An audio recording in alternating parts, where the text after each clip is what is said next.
Everybody complains there are too many bad drivers on the road, and teens get the worst rap of all. But as News 13's Gabrielle Burkhart discovered on special assignment, those teens, it turns out, know the rules of the road better than most adults. Whether it's blowing through red lights, ignoring road signs, or simply not knowing what to do. They're pretty terrible, if I'm being honest. Kind of aggressive. By far, the rudest drivers I have ever encountered are here in New Mexico. Bad drivers are everywhere, and it may make you wonder, how well do New Mexicans actually know the rules of the road? You know, it's like anything you do. You become complacent, all of a sudden the standards start going down. Jose Hurtado is the senior instructor at Duke City Drivers Education School near Wyoming and Paseo. Why is that important when you're driving? His job is to teach the state's newest and youngest drivers the ins and outs of driving before they're handed a full-on license. It's a big responsibility since, according to the AAA Foundation for Traffic Safety, new teen drivers ages 16 to 17 are 3 times as likely as adults to be involved in a deadly crash. It's like I tell my kids, a good day of driving, no accidents, no tickets. A goal that starts in driver's ed, and teens are paying attention. We asked the state to tell us who passes the written driving test on the first attempt. The numbers are broken down by age, and what we've learned may surprise you. Over the last 2 years, 15-year-olds had a 78.5% passing rate in New Mexico, a number that drops as drivers get older.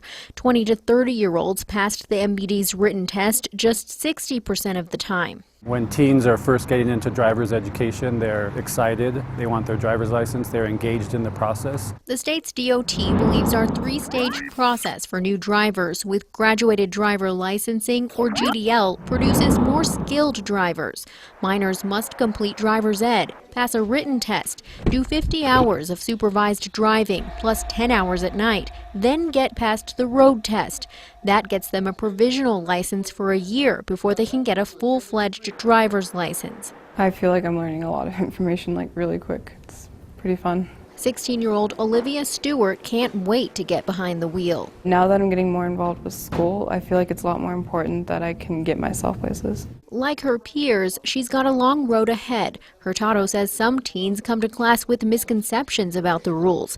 In at least one case, he says a student thought driving 10 miles an hour above the speed limit was legal. Some of your kids actually thought that that was allowed. Correct, because, you know, it's taught. Do we as adults need to be setting a better example, you think? Well, most definitely. And even though stats show they know the rules, car crashes are still the leading cause of death for teens because knowing the rules is different than following them. Young people sometimes are a little more risky. They engage in more risky behavior. Do you feel like you're going to be confident when you get behind the wheel?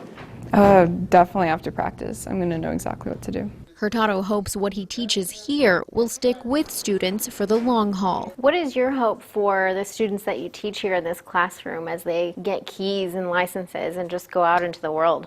For them to be safe drivers and to ensure they know that they come home alive. On special assignment, Gabrielle Burkhart, KRQE News 13. And you can test your own knowledge to see who knows the road rules best in your household. Just go to alwaysonkrqe.com.